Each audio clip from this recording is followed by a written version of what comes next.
Miss Mai, ano po ba yung subject-free purchase offer? Pwede ba ako nito? Ang ibig sabihin ng subject-free purchase offer ay wala kang kondisyones sa pagbili mo ng property. As is mo binibili ito at wala ka nang kailangang isipin pa.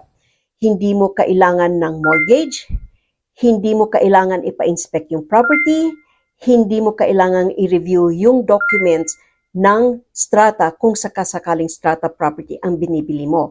Kasi hindi mo ito linagay as subject doon sa purchase mo. You are waiving all your rights for this.